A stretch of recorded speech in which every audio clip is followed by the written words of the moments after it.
Hey, what's up YouTube? This is Dan the Fix-It Man. Got another quick video here for you. I'm going to show you how to change your front brake pads on a 2017 Honda CR-V. Now the first thing I usually like to do is to push this caliper piston back inside the caliper, which will free up a little bit more room for the thicker pad material. And a lot of times I'll just grab a screwdriver here, just a standard flathead screwdriver, and wedge it in between here and pull on that, which will pry this caliper piston back in. You can also take the caliper off and use the caliper compression tool that's threaded, or a C-clamp or channel locks or anything like that really is fine. Now before you push the caliper piston back in, it's a good idea to pop the hood and take a look at the brake master cylinder reservoir to make sure that there's enough room for us to push the brake fluid backwards through the system up into that reservoir. So let's go take a look. Alright, now here's your brake master cylinder reservoir, and you can see it's marked down here with a minimum and then a maximum line. And we're well below the maximum line. I can see through this because it's somewhat translucent that our brake fluid level is just barely above the minimum. Now if this was close to the top or already overfilled, you could take this lid off and use a turkey baster to extract some of that old brake fluid, or you can also just roll up a little paper towel or something and put it in there, and that will wick some of that fluid up and out so that this doesn't overflow and make a mess. Now you can also take the lid off if you can't see through the side here, but I try to leave the lid on as much as possible just because the brake fluid will absorb the water or moisture in the air, and that's not good for it. A lot of people ask me if I need to remove this because of the additional pressure being built when you push the system backwards. This cap is sealed, but it's not pressurized, or it's somewhat vented so that any air that is pressurized in here, this little small amount, by pushing the caliper back in, will still be able to escape out the lid. So you can see we've got plenty of room here to be able to push the caliper piston back in without overflowing this and making a big mess. Okay, so I'm just going to use the screwdriver method this time, and I'm just going to put it in through here, wedged in between the rotor and the pad. I'm not quite out to the outside edge of this pad, but then we'll just pull that steadily, and you can see that that is making some more room inside there. Let's continue to pull that. I'm going to shift my screwdriver over here to this side and still continue to pry just until that bottoms out. Now you can see we've got plenty of room in there for the new pad material. Now we can loosen and remove these two caliper slide pin bolts, and I'm going to use a 14mm socket on that. Sometimes when you attempt to loosen these, this little slide pin will spin, and you may have to put a 19mm open end wrench on there in order to break that loose. I'm just going to spin these off here.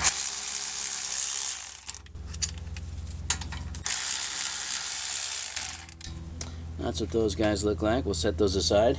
And then we could just take off the caliper, and I've just got this little piece of rope with some hooks on it. I'm just going to hook that up onto the coil spring so that's hanging up out of the way for us. You don't really want to let the caliper dangle by the brake line. Okay, then we can pop out the old pads.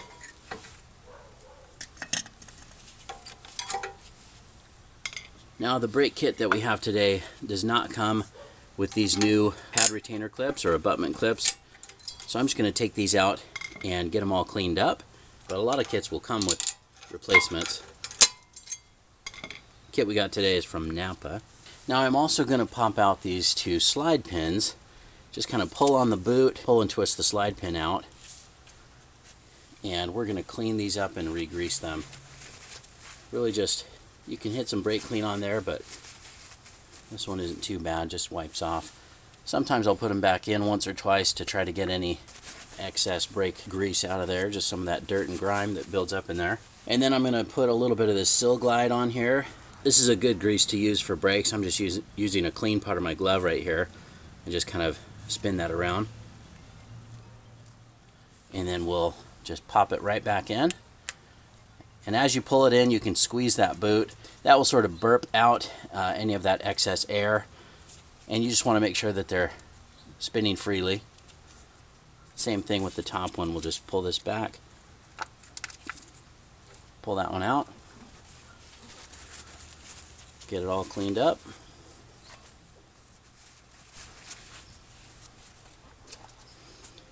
And just a little bit more of that Sil Glide there.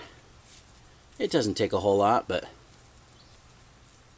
You'll notice this slide pin does not have the little rubber boot or O-ring, that little grommet at the end, so they are different. Just make sure you keep track of which one goes where, or just do them one at a time like this. There we go. And I'm also going to clean off this caliper support bracket with just a little wire brush here. It's probably easier to clean it if I took it off, but this one isn't too bad, but just want to knock off any debris there. And we just need to make sure that these clips are going to sit flush inside there, but I'm going to get these all cleaned up with a wire wheel before we put them back in.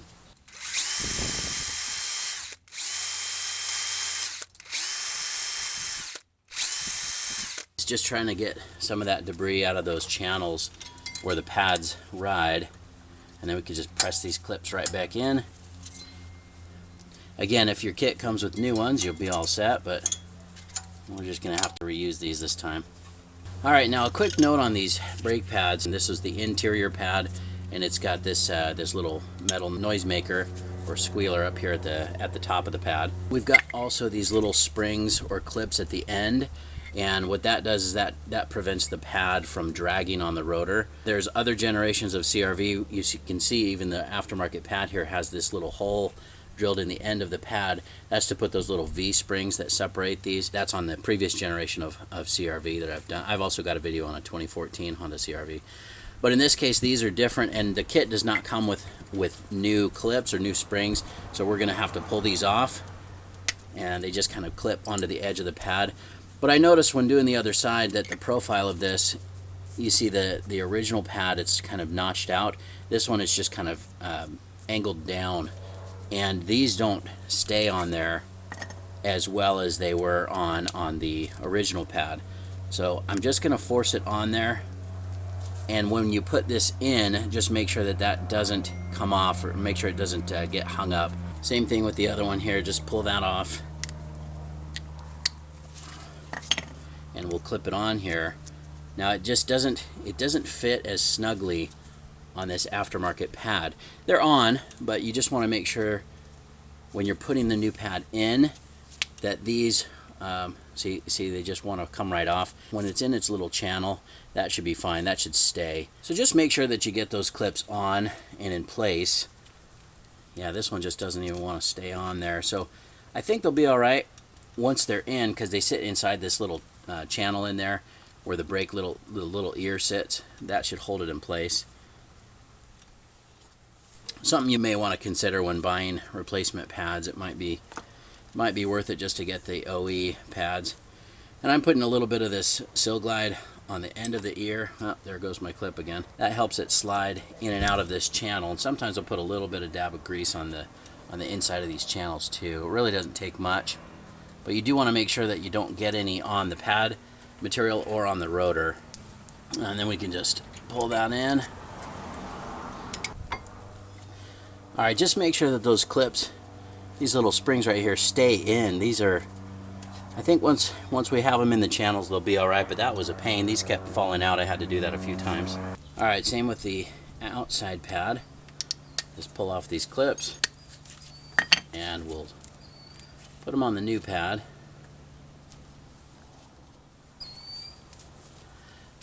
I am gonna just make a little opinion here.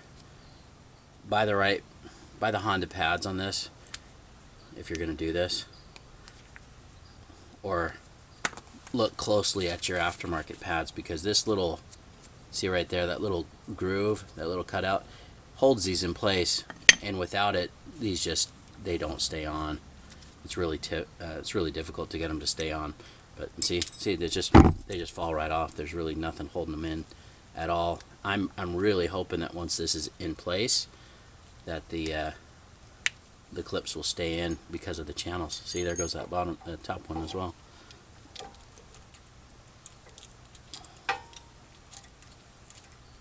Almost have to just like set it in there and then put the clip on.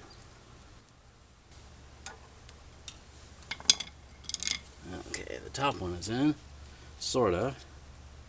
See if we can get this one in as well. See, they're in there, and see how they're pressing on the caliper to prevent the pad from dragging. Okay, so they're in. We're just gonna hope that those stay. I'm gonna let the owner know that these clips may fall out, but it looks like they're doing what they're supposed to do. They're providing a little bit of outside pressure or outward pressure. All right, once you have those on, we can grab the caliper and then just set it right over the pads.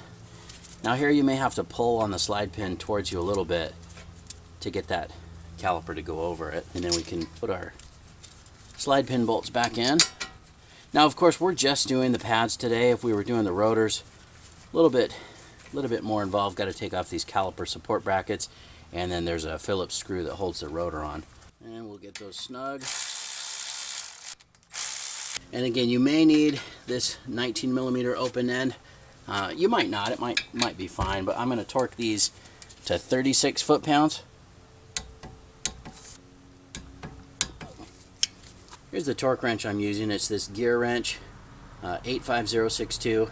And you're done. Now I'm going to wipe off the rotor. It looks like I've got a little sill glide there. I got to go get some brake clean and get that cleaned up before I put the tire back on. Just make sure before you head out to step on the brake pedal a few times, which will push the caliper piston back out, pressing those brake pads up against the rotor where they need to be. When you step on the brake pedal, don't press it all the way down to the floor. That can damage the seals in the master cylinder. Just press it halfway or part way a few times until it feels firm. And then also just double check your torque specs with your manufacturer's recommendations or with your repair manual. 36 foot-pounds is just what I found online. And just remember to top off or double check the master cylinder as well. Hope you liked the video. Please give it a thumbs up and subscribe if you don't mind. That does help me out. I'll get a link in the description to some of the parts and tools used in the video as well. Unless I happen to find a better one, I'll probably recommend you just go with OEM. These Napa ones, they look like they'll be okay, but you know, getting these clips in there was really a pain, and I just don't have a whole lot of confidence that they're going to stay.